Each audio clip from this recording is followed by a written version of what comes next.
Hello students. So today we will discuss about the another system program so called assembler.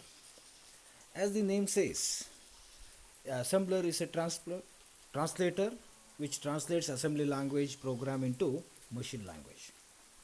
So assembly language or assembly level language is one particular programming language using which you can write the programs using mnemonics, so not in zeros and ones or machine code.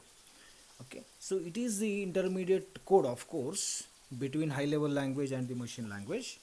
So this contains assembler contains mnemonic codes. So in the next session or in later classes you are going to study the assembler in detail. So this particular program translates the assembly language instructions or program into the machine language. So here the diagram gives the description or details about how it translates. Assembly language program is going to be inputted and the assembler will accept that program or programs, that is nothing but the instructions written in assembly language, and it translates all those instructions or program into the machine equivalent language, so that the computer will come to know so what is the intent of the program, and thus the computer executes the program. So another is macro processor. The macro allows a sequence of source language code to be defined once and then referred many times. So, in general, I am going to explain this macro with the uh, functions, user defined functions. So, almost all students about user defined function in C.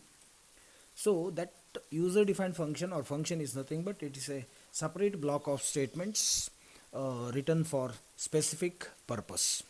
So whenever the function calls, then automatically control goes to those definition of the functions and executes all the statements in the function itself. On completing execution of all those statements, the control will come back to the uh, main program from which it has been called. Similarly, uh, the macro is that kind of what I can say processor or the program paradigm which allows a sequence of source language to be defined once and then referred many times. So in the main program C language also, you will write once the user defined function, that is like swap or fact or whatever it may be. Okay, so GCD, whatever it may be. Okay, so once you define that function, you may refer that function for many times. For example, you are going to find the or you are going to calculate or you are going to make the result of student.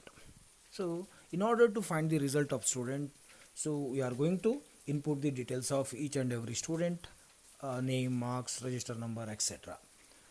So once you give those informations through what I can say function, so the function will finally finds the result. So every time whenever you want to find the result, so you use to call that function. Say for one particular student you will call one. Similarly, if there are 100 students, you will call the same function for 100 times. So no need to repeat the code in the same program or main program. You can write the uh, specific code in separate block and name it with particular name according to the naming conventions. Then you call that one, and thus the control will shift or skip to or transfer to that block and executes those codes. Okay, so similarly here the macro is can be always compared with user defined functions in high level language. So the macro syntax is macro name, then set of parameters like function only. So their function return type, function name, and set of parameters. Here macro, macro, macro name you can give. Macro name should be always single word. Then macro body. So the macro body always contains the number of or many number of what you can say statements to be executed. Okay, and finally m end means you need to put all the statements within macro and m end. Okay, so macro processor takes a source with macro definition and macro calls and replaces each macro call with its body. Means the macro processor always takes a source with macro definition.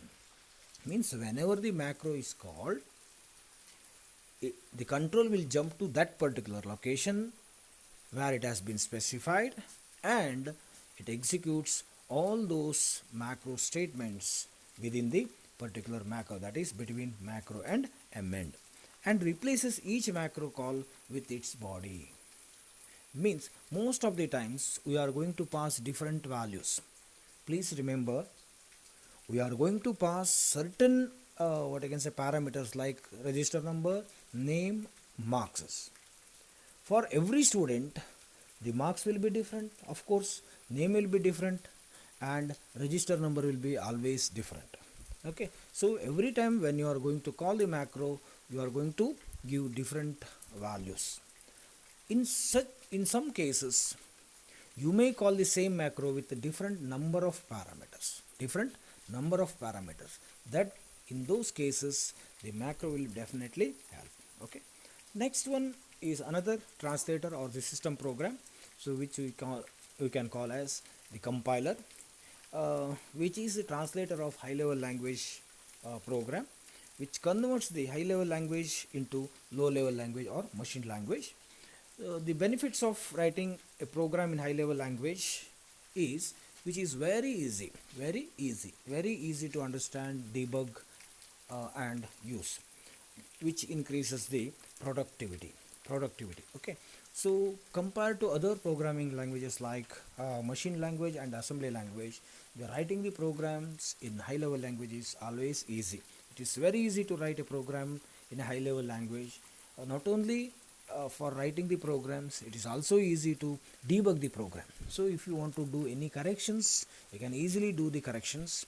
If you want to find or detect any errors, you can easily find out the errors, because the high level language contains